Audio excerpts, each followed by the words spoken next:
بسم الله الرحمن الرحيم الحمد لله رب العالمين والصلاة والسلام على أشرف الأنبياء والمرسلين شفيع المذنبين رحمة العالمين سيدنا ونبينا وشفيعنا ومولانا أبي القاسم محمد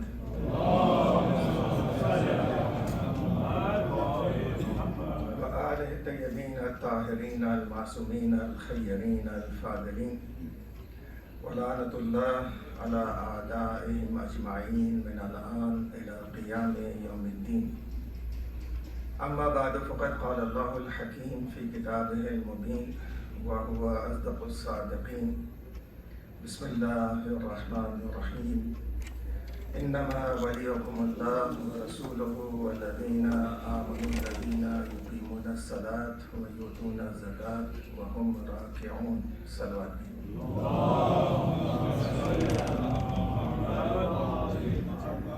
عزیزان گرامی، دین اسلام دو حصوں میں ہے. ایک تو عقیدہ ہے، دوسرا عمل ہے. ایک ایمان ہے اور دوسرا عمل ہے. تو یہ دو چیزیں خداوند عالم نے ہمارے لیے ضروری قرار دی ہیں. لیکن حقیقت یہ ہے کہ بغیر عقیدے کے عمل کی کوئی حیثیت نہیں. اسی لیے زور زیادہ تر میں عقیدے پر دیتا ہوں اور ایمان پر دیتا ہوں. یہ آپ کے ذمہ ہے اور ہمارے ذمہ ہے. توحید پر ایمان ہمارا ذمہ ہے اور ہمارا خود علم ہے اور ہماری عقل ہے جو توحید تک پہنچاتی ہے. اور اسی طرح سے عدل پروردگار یا نبوت پیغمبر سلام اللہ علیہ یا امامت یا قیامت، یہ 5 چیزیں ہیں جو علماء نے ہمارے سامنے پیش کی ہیں. توحید میں اگر نہیں ہے آپ کا زیادہ ایمان، یا اسی اعتبار سے جیسا آپ کا عقیدہ کمزور ہوگا اسی اعتبار سے آپ کا عمل بھی کمزور ہوگا. اگر کسی بینک پر آپ کو ایمان نہیں ہے اور آپ کا بھروسہ نہیں ہے تو اتنے پیسے آپ اس میں کم جمع کریں گے. اگر بھروسہ زیادہ ہوگا تو سب کچھ جمع کرنے کے لیے تیار ہو جائیں گے. تو یہ ایمان، یقین اور بھروسہ، یہ 3 چیزیں جو ہیں وہ بہت ضروری ہیں آپ کے عمل میں اضافے کے لیے.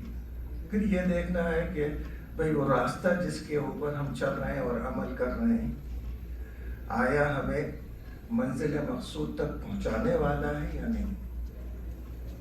اگر راستے کے بارے میں ہی شک ہو جائے اور آپ کا ایم ہی نہ ہو، مثال کے طور کے اوپر آپ جی پی ایس پہ یہ لکھ دیں میپ پہ کہ یہ ڈیسٹینیشن ہے میرا اور یہاں سے مجھے چلنا ہے، وہ آپ کو بتائے گا راستہ.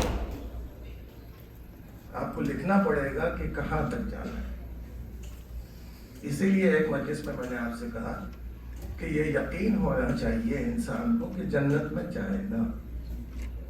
ڈیسٹینیشن کا پتہ ہو تو پھر راستہ طے کیا جائے، اور راستہ ہی اگر طے نہیں ہے اور ڈیسٹینیشن ہی طے نہیں ہے تو راستہ کیا طے ہوگا.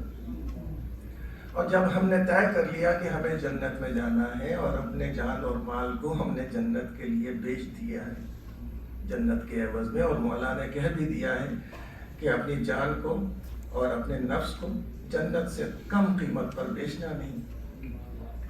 تو یہ جب ہمارے سامنے باتیں ہیں تو پھر ہماری پہلی تلاش کیا ہوگی؟ ہماری تلاش ہوگی اس وسیلے کے لیے جو ہمیں وہاں تک لے جائے۔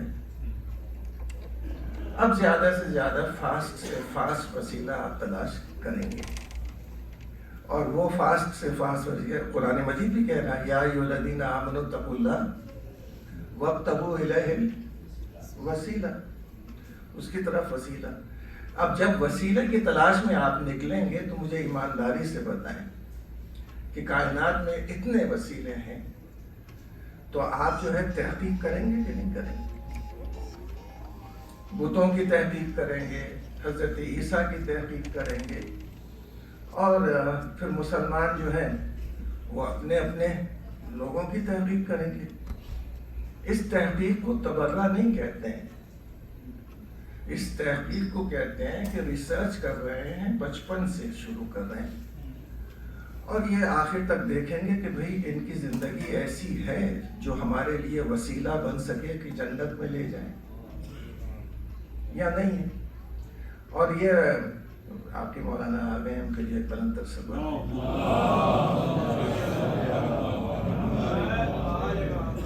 اب تو یہ مجھ سے بزرگ لگنے لگے، اور میرے خیال میں کچھ لوگوں کو ڈائی جو ہے اس سے الرجی ہوتی ہے، خضاب سے، تو پھر وہ ڈائی نہیں لگاتے جیسے میں ہوں۔ تو جوان، لیکن آیت اللہ خامنائی نے جب پوچھا گیا کہ آپ کی عمر کتنی ہے تو انہوں نے کہا کہ 87 سال ہے، مگر دل میرا 20 سال والا ہے۔ ایک سوال بھیجے محمد تو تحقیق کرنے چلے، تو اس کے بعد یہ جب نماز پڑھائیں گے، نماز پڑھنے سے پہلے کسی بھی مولانا سے کے پیچھے ایک چیز کی تحقیق کرنا ضروری ہے، ان کے ابا جان کون ہیں، ان کے والد محترم کون ہیں، آیا ان کی ولادت حلال طریقے سے ہوئی ہے یا نہیں۔ ہم جب اس کی تحقیق کرنا شروع کرتے ہیں تو لوگ ہمیں کہتے ہیں کہ گالی دے رہے ہیں۔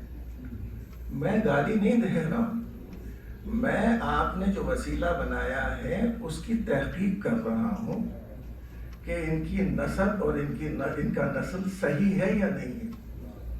اب تب تحقیق میں نکل آیا کہ صحیح النسب نہیں ہے، تو یہ ان کی غلطی ہے، میری غلطی نہیں ہے، میں تو تحقیق کر رہا ہوں، اسی کو بیان کرتا ہوں۔ اس کے بعد دوسرا کہ ان کا بچپن کیسے گزرا، پھر یہ ایمان کب لائیں، یہ سب تحقیقیں آپ کرتے رہیں گے۔ اس کے بعد اب یہاں ہم جو ہے جب تحقیق کرتے ہیں تو ہم نظر انداز کرتے ہیں، یہ تو جناب ابراہیم نے بتایا نا کہ کیسے تحقیق کی جاتی ہے، یہ ستارہ ہے یہ میرا خدا ہے، یہ چاند ہے میرا خدا ہے، یہ سورج ہے میرا خدا ہے، اور اس کے بعد انہوں نے اس کو ریجیکٹ کرنا شروع کیا۔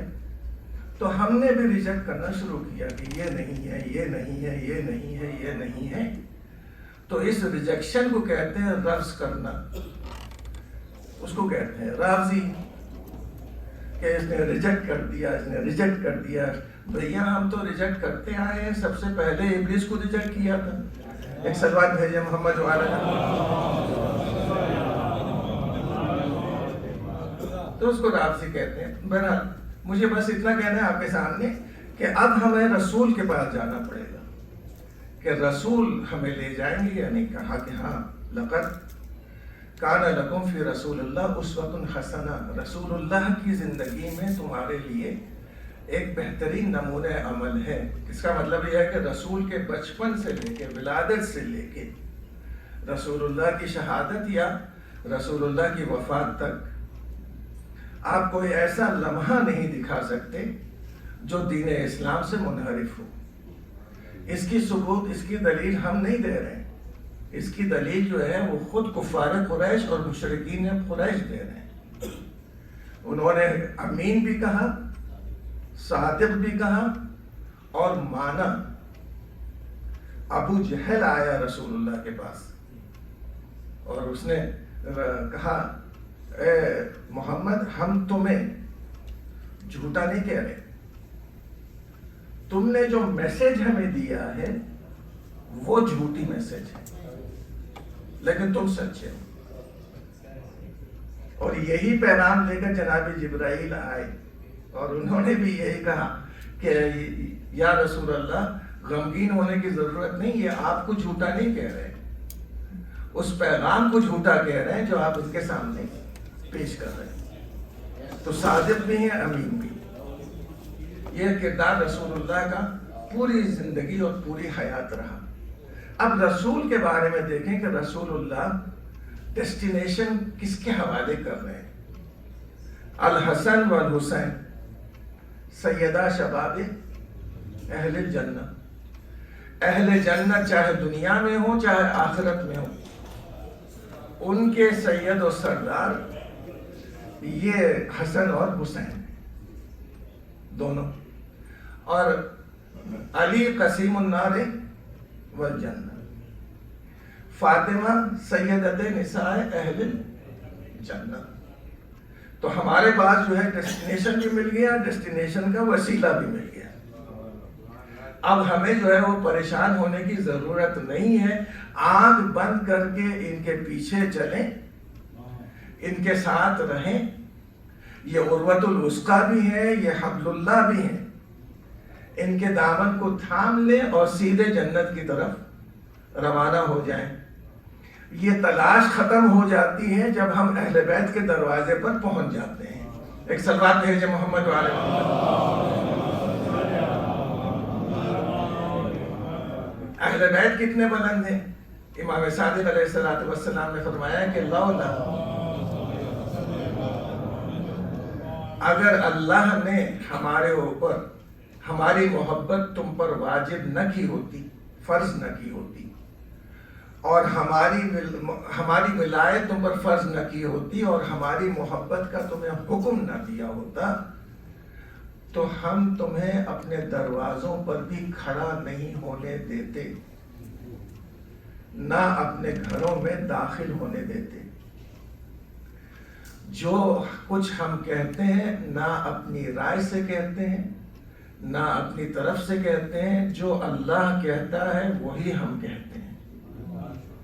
اس کا مطلب یہ ہے کہ یہ اتنے بلند ہیں کہ ہم اس قابل نہیں ہیں کہ ان کے دروازے پر جائیں، لیکن چونکہ ولایت رکھتے ہیں اور محبت رکھتے ہیں، لہٰذا یہ ہمیں اپنے گھر میں داخل ہونے کی اجازت دیتے ہیں۔ اور یہی وجہ ہے کہ آپ نے اکثر دیکھا ہوگا کہ لوگ جو ہے جب جاتے ہیں روزے امام حسین کے اوپر، کچھ لوگ جھجکتے ہیں، لیکن آپ جو ہے بغیر جھجک کے اندر چلے جاتے ہیں۔ کیوں؟ اس لیے کہ آپ کو محسوس ہوتا ہے کہ یہ ہمارا گھر ہے، یہ مولا نے ہمیں بلایا ہے۔ آپ کو تو یہیں سے شروع ہو جاتا ہے، وہ تو وہاں جا کر آپ لبیک یا حسین کہتے ہیں، مگر دعوت تو یہیں سے مل جاتی ہے۔ ایک صلوات بھیجیں محمد والے محمد۔ بس اعزائے گرامی، یہاں پر چونکہ بات ولایت کی ہے تو ولایت کے ضمن میں آپ سے کہتا ہوں کہ آپ نے یہ اصلی ہیں۔ آپ نے اکثر گھروں میں دیکھا ہوگا نقلی پھول کتنے شاندار ہوتے ہیں، زیادہ خوبصورت ہوتے ہیں اصلی سے، اور یہ جو ہے نقلی ہے، لیکن دونوں میں سے کس کے اندر زندگی ہے؟ اصلی میں زندگی ہے، نقلی میں زندگی نہیں ہے۔ ویسے ہی ہمارا عمل ہے۔ نماز سب پڑھتے ہیں، مگر ایک میں زندگی ہے اور ایک میں زندگی نہیں ہے۔ خوارج بھی نماز پڑھ رہے تھے، خوارج بھی قرآن پڑھ رہے تھے، مومنین بھی نماز پڑھ رہے ہیں، مومنین بھی قرآن پڑھ رہے ہیں۔ دونوں میں بس اتنا فرق ہے کہ وہ نقلی پھولوں کی طرح ہے اور یہ اصلی پھول۔ اس لیے کہ ولایت جو ہے وہ جان عمل ہے۔ ایک صلوات بھیجیں محمد والے محمد۔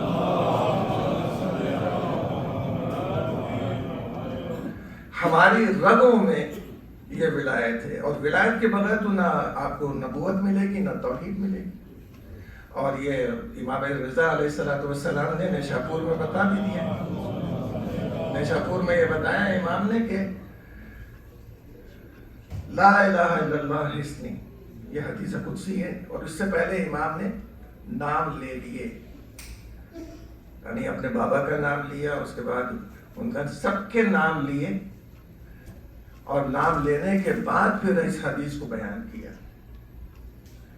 سب کے نام ہم بھی جو ہے مولانا جانتے ہیں، اور سب یہ آپ لوگ مولانا جب حدیث بیان کرتے ہیں تو کسی کا نام نہیں لیتے، صرف امام کا نام لے لیتے ہیں۔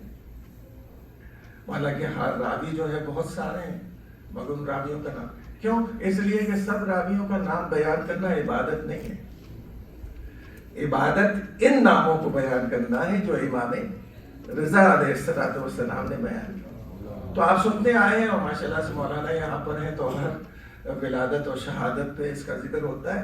بس اتنا کہنا چاہتا ہوں کہ امام نے بس آخر میں یہ کہا بشرطھا و شروطھا، یعنی توحید کے لیے شرط لگائی ہے امام نے کہ ایک نبوت شرط ہے اور ایک امامت شرط ہے، اور پھر کیا کہا وَأَنَا مِن شُرُوطِهَا۔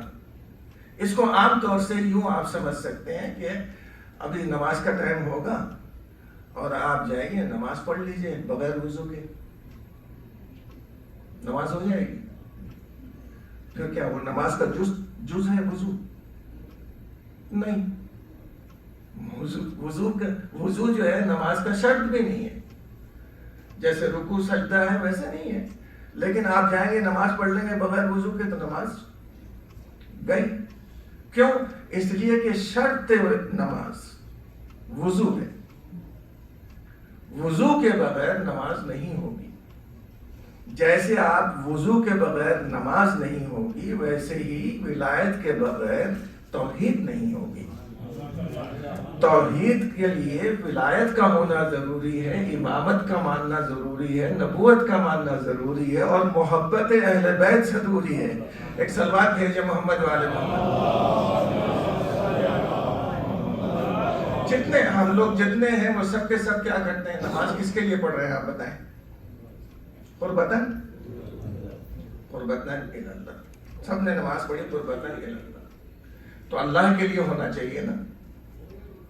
پوری نماز آپ پڑھ رہے ہیں اللہ کے لیے، اللہ کے لیے، اللہ کے لیے۔ وہ تو آیت اللہ شیستانی نے فتویٰ دیا ہے کہ رکوع میں بھی صلوات بھیجیں، سجدے میں بھی صلوات بھیجیں، اور زیادہ اس کا ثواب ہوگا۔ اس لیے کہ نماز جو ہے وہ 3 ہی رکعت ہوگی۔ وہ تو ولید ابن عتبہ تھا کوفے میں، جس نے فجر کی نماز 4 رکعت پڑھا کر پوچھا اور پڑھا دو۔ ہمارے وہاں تو نہیں ہے۔ اگر کوئی آدمی یہ کہے کہ مولانا صاحب میں 3 رکعت نماز پڑھ کے سیر نہیں ہوتا، مجھے اور چاہیے، تو میں مستحب نماز پڑھتا دوں گا، لیکن مجھے اور چاہیے، اسی 3 رکعت میں اور ثواب چاہیے۔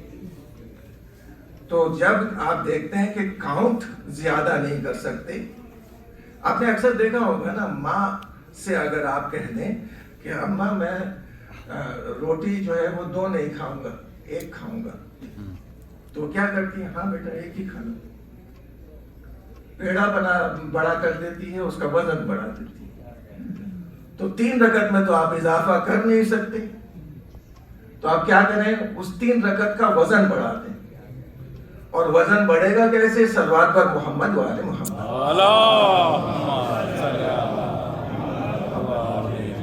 تو یہاں پر وزن بڑھا دیں، تو یہاں ایک اور صلوات بھیج دیں۔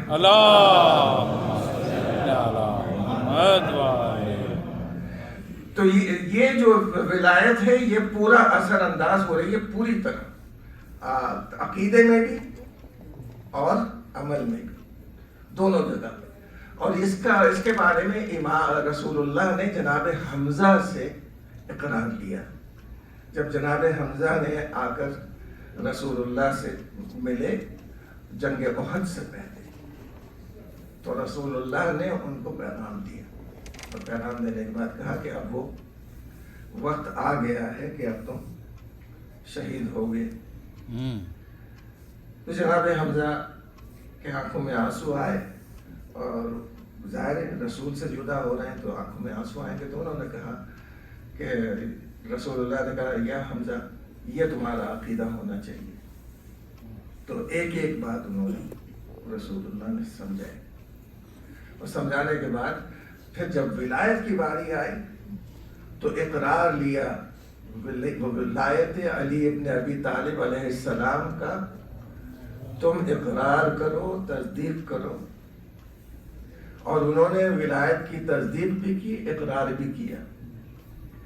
بلکہ ولایت کے اعلان سے پہلے جناب خدیجہ کو جب قبر میں لٹایا ہے تو ولایت علی ابن ابی طالب علیہ السلام کا اقرار لیا. سبحان اللہ. اعلان غدیر سے پہلے جب جناب فاطمہ بنت اسد کو دفن کیا ہے تو اس وقت بھی جناب رسول خدا نے ان سے اقرار ولایت لیا.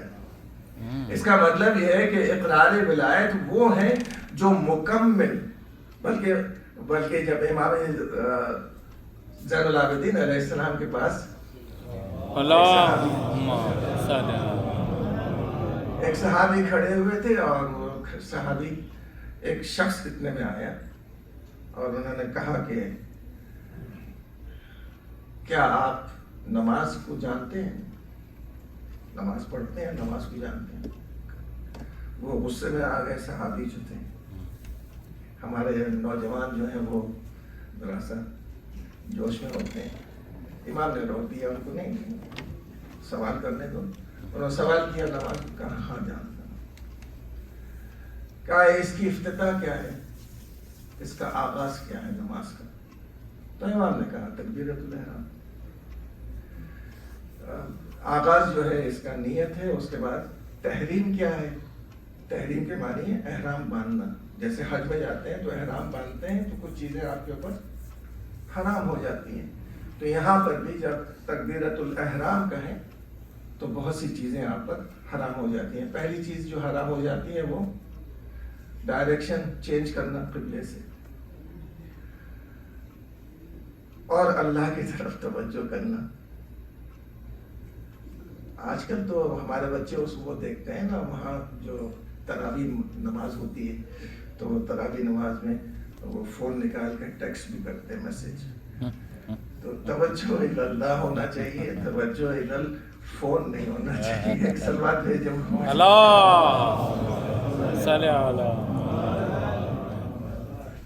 اور کبھی کبھی جو ہے وہ ٹی وی کی آواز بلند کر کے نماز شروع کر دیتے ہیں کہ گول ہوگا تو ہمیں پتہ چل جائے گا نماز. یہ سب جو ہے وہ چیزیں ہیں جو توجہ ہٹاتی ہیں. اس لیے مکروہ ہے کہ کمرے میں جس میں آپ نماز پڑھ رہے ہیں اس میں کوئی تصویر بھی ہو، یہ بھی مکروہ ہے. تو بالکل توجہ کے ساتھ. ایک شخص نے آ کر مولانا سے کہا کہ مولانا صاحب میں گھر میں جو ہے نماز کی توجہ نہیں کر سکتا. کہا کہ کیوں؟ کہا اس لیے کہ کبھی بچے شرارت کر رہے ہیں، کبھی بیوی ڈانٹ رہی ہے، کبھی کچھ ہو رہا ہے تو میں توجہ نہیں کر سکتا. تو مولانا نے کہا ٹھیک ہے مسجد کوفہ چلے جاؤ، وہاں جا کر نماز پڑھ لو. میں آپ سے کہہ رہا ہوں مسجد علی آ جائیں، یہاں نماز پڑھیں. تو مسجد کوفہ گیا اور جانے کے بعد اس نے نماز پڑھی. نماز کے بعد ان سے پوچھا آج تو توجہ سے پڑھی ہے؟ کہا توجہ پوری نماز میں پلر کتنے ہیں اتنے ہی گنتا تھا. تو اکثر لوگ یہ سمجھتے ہیں کہ باہر سے خلوص اندر آتا ہے. حقیقت کیا ہے کہ اندر سے باہر ہے. سبحان اللہ. اسی خلوص کو ڈیولپ کرنے کے لیے محبت اہل بیت رکھی گئی. ایک سال بعد بھیجے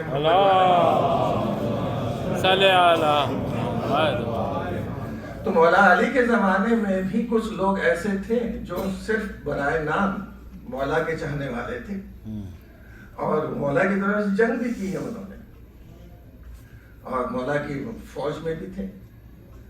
جیسے جنگ صفین میں ایک دو تھوڑی تھے، لاکھوں تھے، ہزاروں تھے. ان میں ایک گروپ تھا جو صرف قرآن پڑھتے رہتے تھے اور نمازیں پڑھتے رہتے تھے.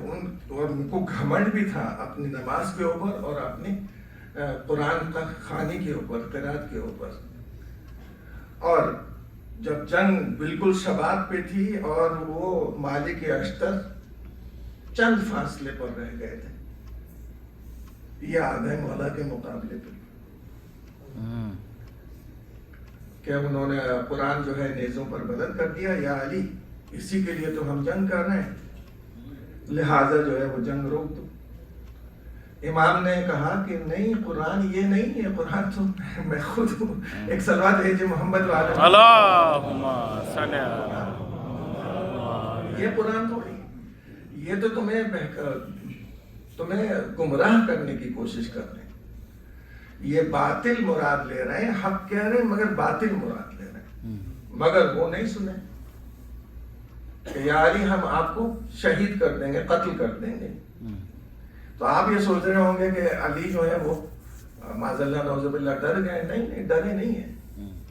اتحاد اور یونٹی کو برقرار رکھنے کے لیے مولانا نے کہا ٹھیک ہے اگر تم یہ کہہ رہے ہو تو میں واپس بلا لیتا ہوں۔ اب وہ دیکھیں، وہ علی کا چاہنے والا مالک اشتر، اتنا فاصلہ ہے کہ وہاں پہنچ سکتے ہیں، مگر ان کا غصہ بھی، ان کی شجاعت بھی، ان کے پورا عمل جو ہے وہ تابع مولا کائنات، جیسے ہی حکم ملا ویسے ہی واپس۔ اب انہوں نے یہاں تو یہ کہہ دیا کہ جنگ روک دیں اور یہ کر دیں، اور بیچ میں جو ہے وہ سلو کرنے والے آ جائیں، آربیٹریٹر آ جائیں، اور مولا نے کہا کہ ابن عباس مدد کر دیا انہوں نے کہ نہیں، ہم جو سلب کریں کو سلب کرو۔ موسیٰ عشری کی پوری لائف جو ہے سامنے تھی کہ اس نے کہاں کہاں کیا کیا کیا تھا، لیکن پھر بھی انہوں نے اس کو چوز کیا، اور وہاں سے معاویہ نے چوز کیا عمرو عاص کو۔ کچھ لوگ ایسے ہوتے ہیں کہ جن کے سامنے اگر تعریف کر دی جائے ان کی تو پھول جاتے ہیں، تو ان میں سے یہ موسیٰ عشری تھا۔ اس نے تو جنگ جمل میں کوفے والوں کو جانے سے روکا تھا،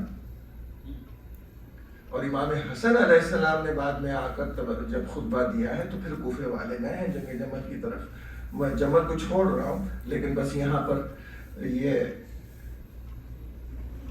اس نے عمرو عاص نے یا آربیٹریشن کو اس لیے سامنے رکھ رہا ہوں کہ آج کل بھی چل رہا ہے، ایک سلوات بھیجیں محمد۔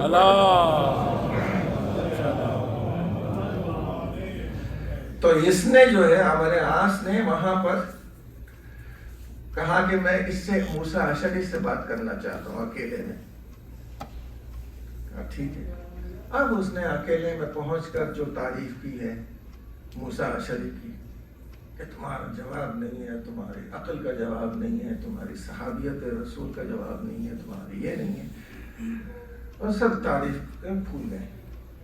کہا ایسا ہے کہ کل ہم دونوں کو برخاست کر دیتے ہیں، تم ایسے کرنا کہ انگوٹھی یہ جو ہے تمہارے انگلی میں، کہنا میں علی کو خلافت سے ایسے برطرف کر رہا ہوں جیسے انگوٹھی اپنے انگلی سے نکال رہا ہوں، اور میں بھی اپنی انگوٹھی نکال کر یہی کہوں گا میں معاویہ کو برطرف کر رہا ہوں۔ وہ راضی ہو گئے، پہنچے لوگوں کے سامنے۔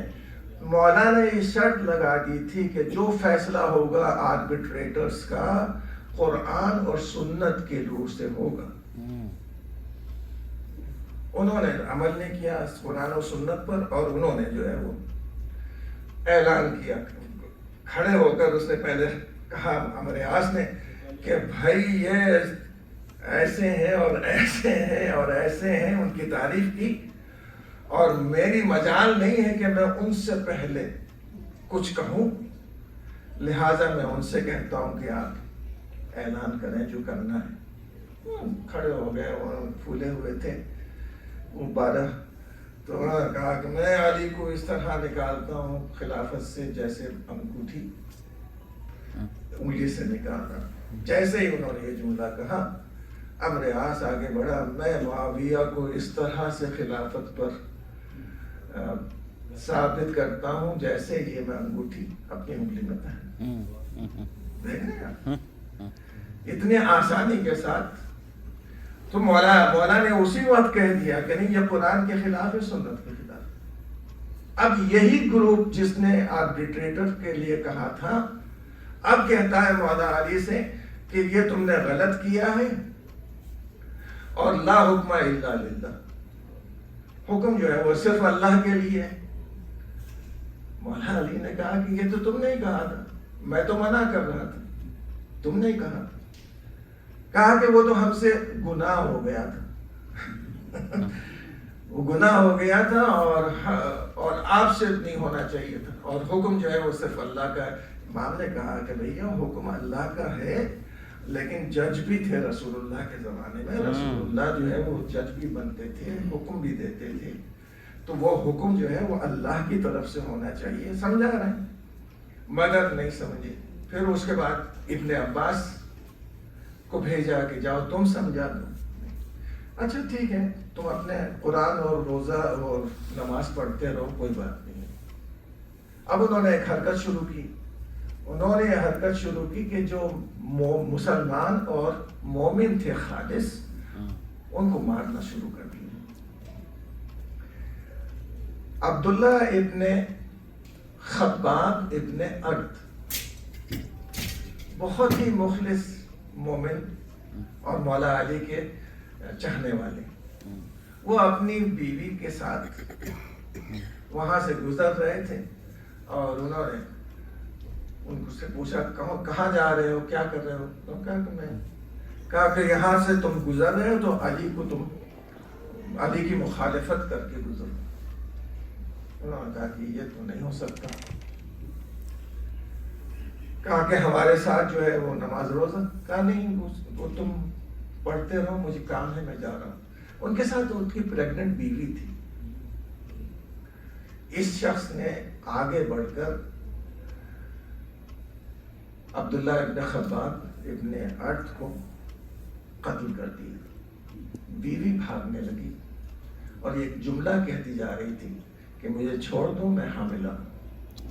وہی صورتحال ہے جو آپ نے سنی ہوگی نیوز میں کچھ دن پہلے، کہ پیٹ چاک کر کے بچے کو پہلے قتل کیا اور بیوی تو گوشت مری گئی تھی۔ اس کے بعد 3 عورتوں کو بنی طے کے پھر قتل کیا۔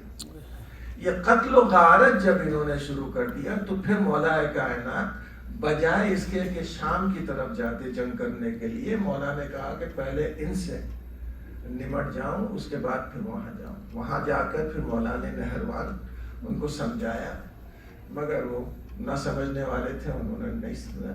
انہوں نے بھی اپنی کمک منگوائی بسرے سے، 500 لوگ آئے وہاں پر، آنے کے بعد انہوں نے ان کی کمک کی، مدد کی۔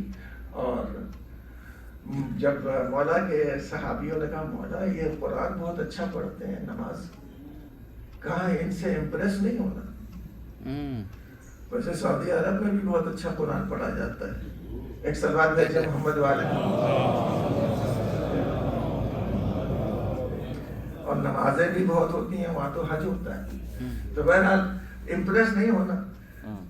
یہ جملہ میں کہتا ہوں کہ بھئی اگر حج میں کوئی قیمت ہوتی تو حسین حج چھوڑ کر نہیں جاتے کربلا۔ اسی لیے کہتا ہوں جملہ کہ امام جو ہے وہ کعبہ چھوڑ کر جا رہے تھے، حج چھوڑ کر نہیں جا رہے تھے، حج تو وہ خود تھے۔ ایک سلوات بھیجے محمد والے۔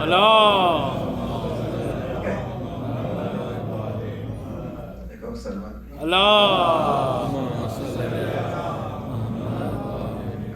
آج میرے اوپر تھوڑا سا رحم ہے کہ جا رہے ہیں، ان کو ذرا سا چھوٹ دے دو، 40 منٹ پڑھتے ہیں مجلس۔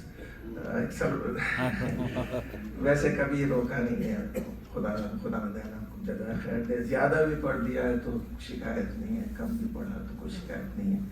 بس اصل یہ ہے کہ وہ محبت اور ولایت ہمارے دلوں میں پہنچ جائے اور اس کا اجر پہنچ جائے۔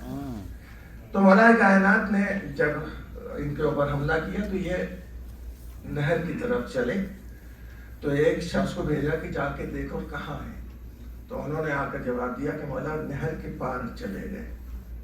مولا نے کہا نہیں ہو سکتا، یہ نہر کے پار جا ہی نہیں سکتے، یہ نہر سے پہلے قتل ہوں گے۔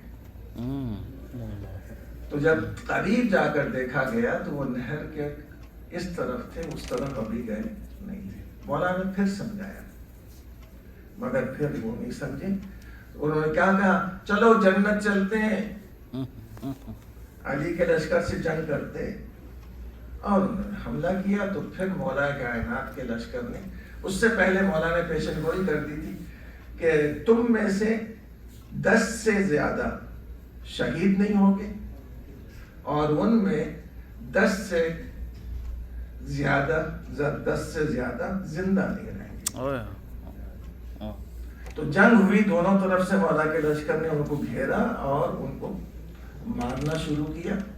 تو صرف 10 بلکہ 9 آدمی بچ گئے جو پراگندہ ہو گئے ادھر ادھر۔ تو مولا سے کہا کہ بھئی ان کو گرفتار کر دو۔ تو مولا نے کہا کہ نہیں، آگے چل کر جب بھی ایسی صورتحال ہوگی تو یہ پھر ان کی نسل ابھرے گی۔ یہ جب تک کمزور رہیں گے ڈکیتی کریں گے، اور جب طاقتور ہو جائیں گے تو یہ قتل اور خونریزی کریں گے۔ ان کا جو مسلمان ہیں کافروں کو نہیں ماریں گے۔ تو یہاں پر جو ہے مولا کائنات نے کہا کہ اس کو تلاش کرو جو ذو الصدیہ ہے۔ جب ذو الصدیہ کو تلاش کیا گیا تو لوگوں نے آ کر کہا مولا وہ تو نہیں ہے۔ کہا یہ تو رسول اللہ نے بیان کیا ہے۔ ذو الصدیہ یعنی اس کا ایک بازو جو ہے وہ بالکل عورت کے پستان کی طرح تھا، تو اس کو ذو الصدی کہتے ہیں، اور وہ لیڈر تھا۔ تو 50 آدمی جہاں گرے ہوئے تھے اس میں سب سے نیچے اس کی لاش تھی۔ تو امام جو ہے وہاں سے نکلے، سجدہ شکر ادا کیا۔ اب اکثر لوگ یہ کہہ دیتے ہیں کہ کیوں مارا؟ تو میں کہتا ہوں بھیا یہ تو امام کا کام ہے، یہ ڈاکٹر کا کام ہے کہ جب پورے بدن میں ایک جگہ پر کینسر ہو جائے تو وہ اس کینسر کو نکالے سرجری کر کے۔ تو ہر عادل حکمراں کا یہ کام ہے کہ سوسائٹی میں اگر کوئی کینسر آ جائے، جیسے نہروان میں آیا تھا، تو اس کو کاٹ کر الگ کر دے تاکہ سوسائٹی جو ہے وہ صحت مند ہو جائے۔ اور یہاں پر جو ہے وہ ہمیں اس کا یہ سبق ملتا ہے کہ نہیں، ہر ایک کے پیچھے نہ چلیں جو اپنے آپ کا ایمان ظاہر کرتا ہے اور اپنے عمل کو ظاہر کرتا ہے، بلکہ دیکھیں، جانچیں کہ کون اچھا عمل کرنے والا ہے اور کس کا عقیدہ کیا ہے، اخلاص کیا ہے۔ آیت اللہ جو مر گئے ہیں ان کے بارے میں یہ ہے کہ ایک باریکی ان کے بارے میں جانتے تھے، کب کیا کہیں گے، کیسے کہیں گے، کیا کریں گے۔ اور وہ مرتے ہوئے کہہ دیا انہوں نے کہ ان سے صلح ہو ہی نہیں پائے گی۔ تو صلح کبھی کر ہی نہیں سکتے۔ تو یہاں پر بھی اگر آپ دیکھیں تو امام حسین علیہ السلام نے کتنے مواقع دیے، ایک کے بعد دیکھنے مواقع دیتے چلے جا رہے ہیں، یہاں تک کہ شہادت علی اکبر علیہ السلام کے بعد بھی خطبہ پڑھا اور یہی جملہ کہا کہ بھائی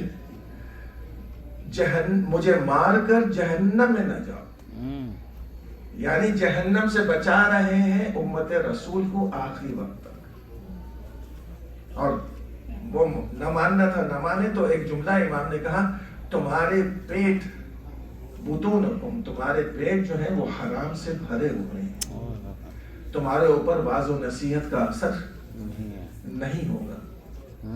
اور اس کے بعد جب امام کو شہید کر دیا گیا اور خیام حسینی میں آگ لگ گئی، آگ لگا دی، اور ایک جگہ ایک خیمے سے دوسرے خیمے کی طرف زینب جا رہی تھی، تو راوی حمید یہ بیان کرتا ہے کہ ایک جلتا ہوا خیمہ تھا جس میں بار بار ایک بلند قامت بیوی جانے کی کوشش کرتی تھی، پیچھے ہٹ جاتی تھی۔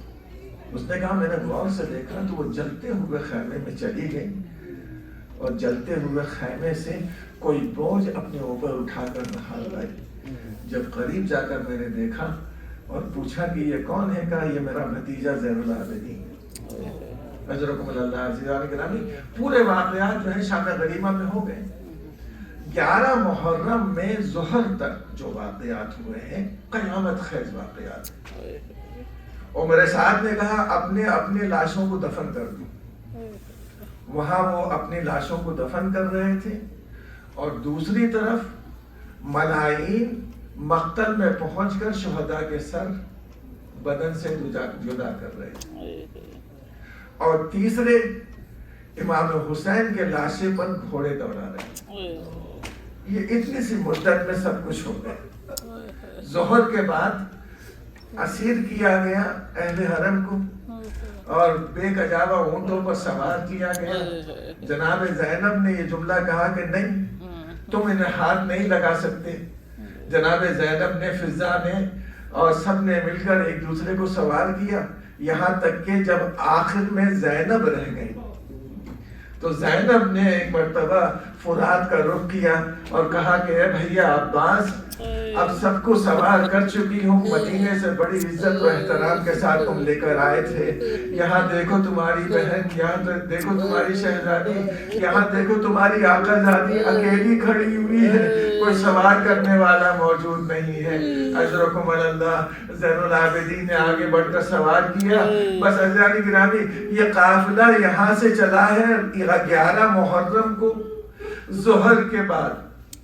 آپ لوگ 40 میں جاتے ہیں نا کربلا، اور نجف کے پاس ہی کوفہ ہے، کتنے دن لگتے ہیں؟ 3 دن تقریباً لگتے ہیں۔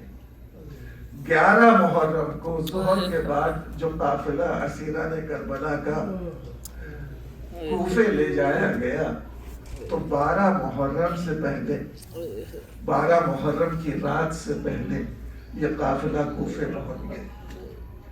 کتنی تیز دوڑایا ہے اونٹوں کو مجھے نہیں معلوم، بے گجابہ اونٹوں کو دوڑایا ہے، بچے چھوٹے چھوٹے گرتے جاتے تھے اور ان کا انتقال بھی شہادت بھی ہوتی جاتی تھی، چھوٹی چھوٹی قبریں بھی بنتی چلی جا رہی تھیں۔ آخر میں جب وہاں پہنچے ہیں تو پہنچنے کے بعد تشہیر کیا گیا، ایک جگہ سے دوسری جگہ جب لے جایا گیا، آخر میں ابن زیاد کے دربار میں جب پیش کیا گیا تو ابن زیاد نے امام حسین کے سر کو لے کر اس کے دانتوں پر اپنی چھڑی مارنا شروع کر دی۔ زید ابن ارقم صحابی رسول وہاں بیٹھے ہوئے تھے، کہا کہ اے عبید اللہ ابن زیاد وہاں سے چھڑی ہٹا دے، اس لیے کہ میں نے رسول کو ان لبوں کو چومتے ہوئے دیکھا ہے۔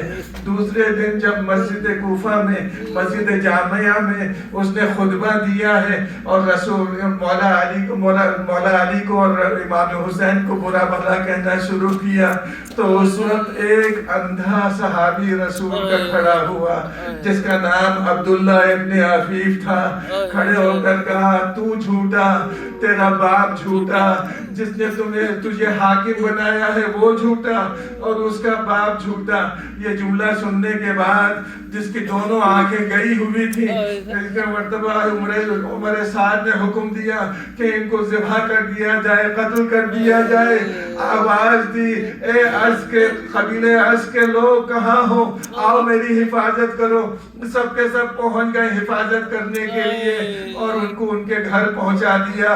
رات میں پھر حملہ ہوا، اس حملے میں یہ اندھا صحابی امام علی کا جس کی ایک آنکھ جمل میں چلی گئی تھی، ایک آنکھ صفین میں چلی گئی تھی، ایک مرتبہ تلوار لے کر کھڑا ہوا، اپنی چھوٹی سی بیٹی کو قریب بلایا، اے بیٹی صفیہ جب مجھ پر حملہ ہونے لگے تو بتاتے جانا کہ کس طرف سے حملہ ہو رہا ہے۔ ہر جس سمت سے حملہ ہوتا تھا وہ اپنی تلوار سے حملے کو روکتے بھی تھے، حملہ کرتے بھی جا رہے تھے۔ آخر میں جب گھوڑے سے نیچے جب زمین پر گرے ہیں تو اپنی بیٹی کو اپنے سینے سے لگا کر کہا کہ اے بیٹی تو نے میری حفاظت کی، بس اتنا کہوں گا، مرتے ہوئے تم نے اپنی بیٹی کو اپنے سینے سے لگایا اور لگانے کے بعد تم نے کفار سے کہا، ان ملائین سے کہا اس بیٹی کی حفاظت کرنا، لیکن انہوں نے قید کر لیا اور لے جا کر قید میں رکھا۔ اب سلیمان ابن سورت خزائی نے اس کی رہائی کروائی اور کروانے کے بعد اپنے بیٹے سے اس کا عہد کروایا۔ بس اتنا کہوں گا، اے عبداللہ ابن عفیف تم بڑے خوش قسمت ہو، تمہاری بیٹی کو رہائی مل گئی اور اس کا عہد بھی ہو گیا، لیکن حسین کی ایک یتیمہ بیٹی ایسی ہے جس نے پوری زندگی قید خانے میں گزار دی، رہائی اب تک نہیں ملی، اسی قید خانے میں سکینہ کی چھوٹی سی قبر بنی۔ یا حسین، یا حسین۔